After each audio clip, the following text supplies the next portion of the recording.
नमस्कार, मैं राजकिशन आज की आपकी इस ऑनलाइन यूट्यूब क्लास में आपका स्वागत करता हूं।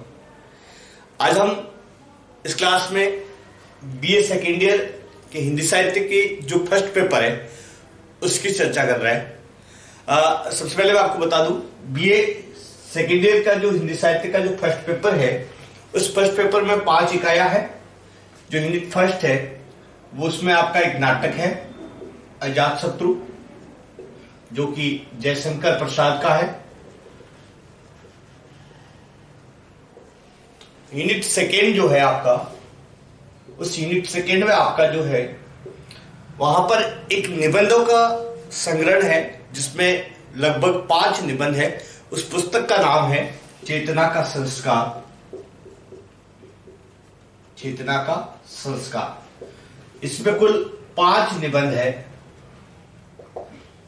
और जो यूनिट आपकी थर्ड है, यूनिट थर्ड, इसमें एक एकांकी संग्रह है जिसमें लगभग 5-6 एकांकियां हैं जो आपके सिलेबस में, उसको हम पढ़ेंगे। तो आज हम इस क्लास में एक एकांकी को पढ़ने जा रहे हैं। तो सबसे पहले तो आपको बता दूं, जो एकांकियों का जो जिक्र है आपका वो आपके यूनिट थर्ड में है। और इस एकांकियों के लिए आपको कौन सी बुक पढ़नी है, तो आपका जो जेएनयू का यूनिवर्सिटी के अनुसार जो सिलेबस निर्धारित किया गया है उस निर्धारित सिलेबस के अनुसार जो उसमें रेफरेंस टेक्स्ट बुक है उसका नाम है प्रतिनिधि एकांकी। प्रतिनिधि एकांकी, प्रतिनिधि एकांकी संकलन। इस प्रतिनिधि एकांकी संकलन में कुछ एकांकियां हैं, उन एकांकियों को हम पढ़ेंगे यहां पर। और इसमें इस एकांकी संकलन को जो प्रकाशित करने वाला प्रकाशक है वो है Pitambar publishing company. Pitambar publishing company.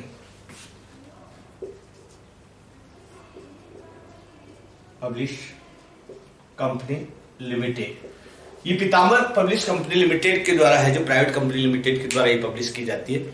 आज हम इसी प्रतिनिधि एकांकी संकलन में से एक एकांकी पढ़ने जा रहे हैं। उस एकांकी का नाम है भोर का तारा। उस एकांकी का नाम क्या है? भोर का तारा। भोर का तारा। चलिए आज की इस क्लास में हम भोर का तारा एकांकी को पढ़ते हैं। सबसे पहले जानने का प्रयास करते हैं कि इस एकांकी के रचनाकार कौन है। तो इस एकांकी के रचनाकार है जगदीश चंद्र माथुर। इस एकांकी के रचनाकार कौन है? जगदीश चंद्र माथुर। अब इनके बारे में थोड़ा जानते हैं। इनका जन्म कहां हुआ और कब हुआ? इनका जन्म जो है वो कब हुआ? 16 जुलाई 1917 को हुआ तो इनका जन्म। और कहां हुआ? खुर्जा में हुआ था। खुर्जा कहां है? बुलंदशहर जिला है। बुलंदशहर जिला है और ये बुलंदशहर यूपी में पड़ता है। इनका निधन 14 मई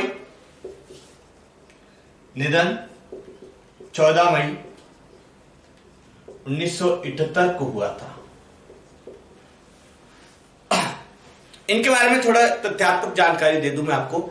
ये जो जगदीश चंद्र माथुर है ये एक आईसीएस अधिकारी थे। ICS, Indian civil services. ये जो आईसीएस था ये पहले आईसीएस था, वर्तमान में इसी सेवा का नाम है आईएएस। क्या नाम है?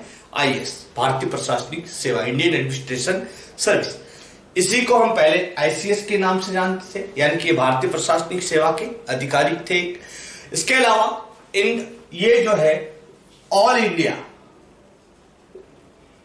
रेडियो जो था उसके डायरेक्टर ऑफ जनरल रहे हुए हैं। डायरेक्टर ऑफ जनरल रहे हुए हैं। ऑल इंडिया रेडियो के डायरेक्टर ऑफ जनरल रहे हुए। एक इनकी और उपलब्धि है, जो एआईआर था ऑल इंडिया रेडियो, इसका नाम बदलकर इन्होंने आकाशवाणी किया था। जो हम आकाशवाणी नाम आज सुनते हैं, यह आकाशवाणी नाम जो है, पहले इसका नाम एआईआर था, ऑल इंडिया रेडियो था। इस AIR का नाम बदलकर आकाशवाणी करने का कार्य जो किया था, ये इन्होंने डीजी पद पर रहते हुए, ऑल इंडिया रेडियो की जब ये डीजी पद पर कार्यरत थे ICS के रूप में, तब इन्होंने इसका नाम बदला था और इसका नाम क्या रखा, आकाशवाणी। प्रारंभ से ही इनका साहित्य में रुचि थी, इनको लेखन कार्य करते थे। इन्होंने बहुत से है जो अच्छे से नाटक लिखे हैं और इन्होंने बहुत सी एकांकियां लिखी है जो कि काफी इनकी लोकप्रिय रही हैं। अब देखो, इनकी जो उच्च शिक्षा हुई थी, इनकी जो उच्च शिक्षा है वो इलाहाबाद में हुई थी। इलाहाबाद भी कहां है, यूपी में है। अब इनकी प्रमुख रचनाओं पे अगर हम बात करते हैं तो इनकी प्रमुख रचनाएं कौन कौन सी है, आइए जानने का प्रयास करते हैं। इनकी प्रमुख रचनाएं कौन कौन सी है? तो इनकी प्रमुख रचनाओं में सबसे पहले इनके जो प्रमुख नाटक है, नाटकों की बात करते हैं तो नाटकों में इनका जो प्रसिद्ध नाटक है, उन नाटकों में इनका नाम है कोणार्क। इन नाटकों में इनका कोणार्क जो नाटक है वो भी फेमस है, और ओ मेरे सपने, ये भी इनका फेमस नाटक है। इसके अलावा है जो शारदिया, पहला राजा।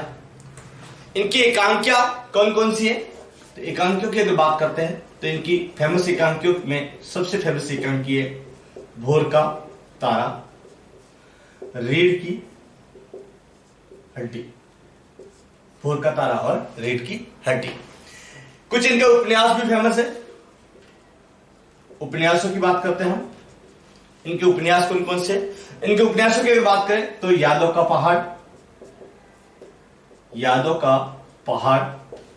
इसके अलावा भी और भी इन्होंने उपन्यास लिखे। यादों का पहाड़, आधा पुल, घास गोदाम, लाट की वापसी, जमीन तो अपनी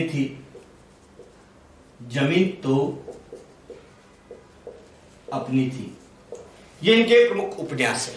तो देखिए, इस तरह से इनका साहित्यिक परिचय हो गया है। जगदीश चंद्र माथुर जो कि काफी रोचक एकांकियां और नाटक लिखते हैं। इनका जन्म फिर से बता दूं मैं आपको, इनका जन्म जो है वो 16 जुलाई 1917 को खुर्जा बुलंदपुर उत्तर प्रदेश में हुआ था। निधन 14 मई 1978 को। उच्च शिक्षा इलाहाबाद में हुई थी। ये ICS अधिकारी के तौर पर कार्यरत थे और इनकी नियुक्ति ऑल इंडिया रेडियो के डीजी पद पर रही। इन्होंने उस दौरान जो इनकी महत्वपूर्ण उपलब्धि है, AIR ऑल इंडिया रेडियो का नाम बदलकर आकाशवाणी किया। प्रमुख जो इनकी साहित्यिक रचनाएं, नाटक में कोणार्क, ओ मेरे सपने, शारदिया, पहला राजा।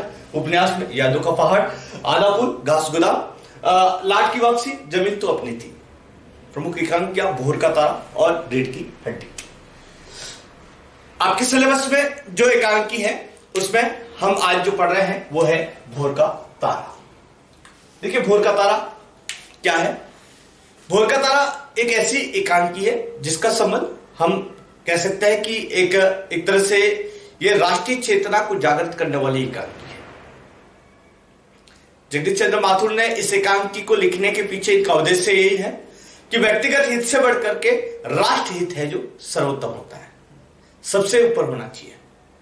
कोई भी वह व्यक्ति हो, जब अगर राष्ट्र की बात आए तो राष्ट्र का हित है वो सबसे पहले होना चाहिए। उसके लिए चाहे हमें अपने व्यक्तिगत जो हित है, अपने व्यक्तिगत जो खुशियां है, जो व्यक्तिगत जो सपना है, उसकी कुर्बानी देना पड़े तो देना चाहिए।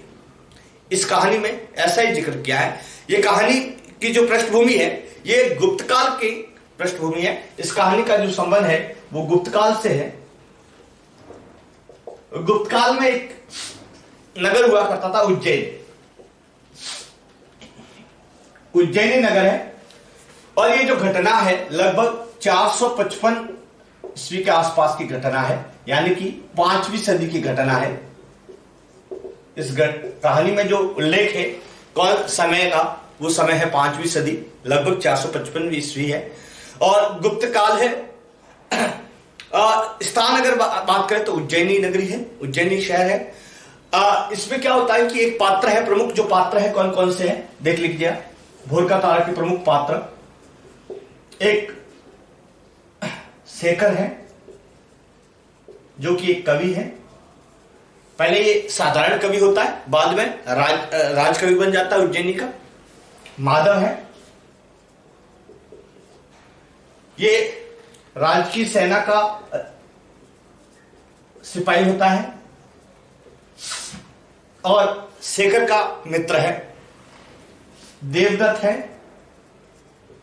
जो कि गुप्त साम्राज्य का सेनापति है और एक छाया है जो कि शेखर की प्रेयसी है, शेखर की प्रेमिका है और देवदत्त की बहन है। अब देखिए, इस एकांकी की जो पृष्ठभूमि है वो इस प्रकार से है कि इस एकांकी में जो शेखर है जो कि एक कवि होता है, कवि होने के कारण कवि कर्म करता है, कविताएं लिखता है, और जो छाया है जो कि देवदत्त की बहन है, इस देवदत्त से वो प्रेम करता है। इसमें जो माधव है, माधव शेखर का अच्छा मित्र है और ये राजकीय एक सैनिक है, सिपाही है, गुप्त साम्राज्य में सेना में भर्ती है। तो यहां पर ये शेखर छाया के लिए जब कविता लिखता है तो राजा इस कविता को पढ़ करके सुन करके है जो प्रसन्न हो जाता है, उसे राजकवि बना देता है और वो अपने जीवन की सबसे अनमोल कृति जो कि बड़ी सुंदर रचना है, भोर का तारा लिखता है। और जब इसको प्रकाशित करने का समय आता है उस समय उज्जैनी नगरी पर यानी कि गुप्त साम्राज्य पर संकट आ जाता है, बाह्य आक्रमण हो जाता है और बाह्य आक्रमण के समय सारी जनता त्रस्त हो जाती है। राजमहल से ऐसा आदेश आता है कि कवि को इस समय लोगों में राष्ट्रीय भावना, राष्ट्रीय चेतना को जागृत करने का कार्य करना चाहिए और राष्ट्र पर आए हुए संकट को देख करके राजकवि अपने कर्तव्य को निभाते हुए अपनी प्रिय रचना भोर का तारा की कुर्बानी दे देता है और वो है जो राष्ट्र हित में लोगों को जगाने का प्रयास करता है। इस तरह से जगदीश चंद्र माथुर ने हमें ये प्रेरित किया है कि जब भी कभी राष्ट्र पे कोई संकट आए, राष्ट्र के लिए हमें हमेशा अपने व्यक्तिगत हित को कुर्बान करने के लिए सदैव तैयार रहना चाहिए। तो चलिए आज के इस एकांकी को हम पढ़ते हैं। सबसे पहले शुरुआत करते हैं आज इस पुस्तक में प्रतिनिधि एकांकी को निकालते हैं। प्रतिनिधि एकांकी में जो जगदीश चंद्र माथुर के बारे में लिखा हुआ है वो इस प्रकार से कि श्री जगदीश चंद्र माथुर का जन्म 16 जुलाई सन 1917 को तथा मृत्यु 14 मई 1978 को हुई थी। इनकी आरंभिक शिक्षा खुर्जा, मैंने कहा बुलंदशहर में है, जिला बुलंदशहर यूपी में पड़ता है। उच्च शिक्षा इलाहाबाद में हुई। इन्होंने सन 1939 में यानी कि 39 में इलाहाबाद विश्वविद्यालय से अंग्रेजी में एमए की परीक्षा प्रथम श्रेणी से उत्तीर्ण की थी। सन 1941 में इंडियन सिविल सर्विस की परीक्षा उत्तीर्ण की, आईसीएस एग्जाम को क्लियर किया इन्होंने। अभिनय तथा लेखन के प्रति श्री माथुर की रुचि बचपन से ही थी। इनके प्रारंभिक एकांकी अपने समय की महत्वपूर्ण पत्रिका बाल पत्रिका थी, बाल सखा में प्रसव के रूप में प्रकाशित हुई थी। तो अगर हमें कोई पूछ ले कि इनके समय की महत्वपूर्ण पत्रिका कौन सी है तो वो है बाल सखा। ये एक बाल पत्रिका थी, ये एक बाल पत्रिका थी। सन 1936 में इनकी एकांकी मेरी बांसुरी, इनकी एक एकांकी और आई जिसमें नाम लिख सकता हूं मेरी बांसुरी। इनकी एकांकी मेरी बांसुरी है जो ना केवल इलाहाबाद के मेयर हॉस्टल के रंगमंच पर खेली गई बल्कि अभी तो उस वर्ष सरस्वती पत्रिका में भी प्रकाशित हुई। आपको एक बार फिर से याद दिलाना चाहूंगा कि द्विवेदी काल की एक महत्वपूर्ण पत्रिका है जिसका नाम है सरस्वती पत्रिका। कई बार ये सेकेंड में प्रश्न पूछा गया है छोटे सवालों में कि द्विवेदी काल की सबसे महत्वपूर्ण पत्रिका कौन सी है? सरस्वती पत्रिका। इसका जो सरस्वती पत्रिका है इसके प्रधान संपादक के रूप में कौन रहे हैं? 1903 से लेकर के 1920 तक है जो महावीर प्रसाद द्विवेदी जी है, जो महावीर प्रसाद द्विवेदी इसके प्रधान संपादक के रूप में रहे। ये उस समय की बहुत ही महत्वपूर्ण पत्रिका थी। इसमें बहुत से कवियों की है जो रचनाएं प्रकाशित हो चुकी है। सरस्वती पत्रिका उस समय की सबसे प्रसिद्ध पत्रिकाओं में मानी जाती है। चलिए आगे क्या लिखा? तदंतर इन्होंने भोर का तारा जो कि 1937 में प्रकाशित हुई है। ये भोर का तारा 1937 में प्रकाशित हुई है 1937 में, और कलिंग विजय 1937 में, ये भी रीढ़ की हड्डी 1939 में प्रकाशित हुई है। कलिंग विजय एक और एकांकी है, ये भी 1937 में, और ये जो रीढ़ की हड्डी है ये 1939 में प्रकाशित हुई थी। भोर का तारा तथा वो मेरे सपने में इनके प्रतिनिधि एकांकी संकलित है। श्री माथुर ने जिस समय नाट्य लेखन प्रारंभ किया उस समय देश में स्वाधीनता आंदोलन का जोर था।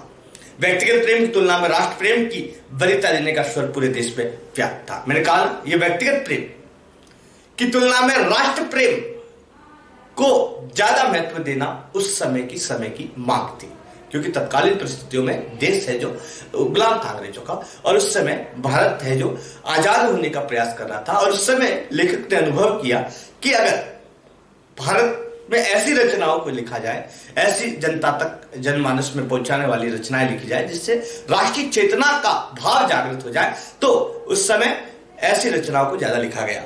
तो इसलिए लिखा, श्री माथुर ने जिस समय नाट्य लेखन प्रारंभ किया उस समय देश में स्वाधीनता आंदोलन का जोर था।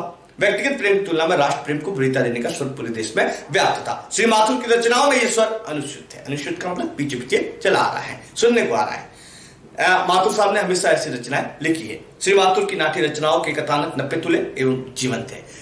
कथानकों की बात करते हैं तो नप्पे तुले आपने छोटी क्लासों में रीढ़ की हड्डी भी पढ़ी होगी, शंकर जिसकी रीढ़ की हड्डी टूटी होती है। यहाँ पर भी भोर का तारा, इसमें भी माधव, शेखर, छाया, देवदत्त, ये सारे जो पात्र बड़े जीवंत है और इनके नप्पे तुले इनकी जो है जो विशेषता है। पात्रानुरूप भाषा का प्रयोग करते हुए प्रभावी संवाद योजना, जीवंत चरित्र सृष्टि और इन सब के अलावा रंगमंचोयुक्तता इनकी नाट्य कला की अन्यतम विशेषता है। सबसे ज्यादा इनकी विशेषता है कि इनकी जो एकांकियां हैं उनको रंगमंच पर आसानी से है जो मंचित किया जा सकता है। ये इनकी सबसे बड़ी प्रमुख है जो विशेषता है। तो देखिए इस प्रकार से ये आज हमने इनकी जगदीश चंद्र माथुर के बारे में थोड़ा जानने का प्रयास किया है। आज की क्लास में हम इतना ही। अगले वीडियो में हम इस एकांकी को पढ़ेंगे, इस एकांकी के बारे में जानने का प्रयास करेंगे। तब तक के लिए आपको धन्यवाद, शुभकामनाएं।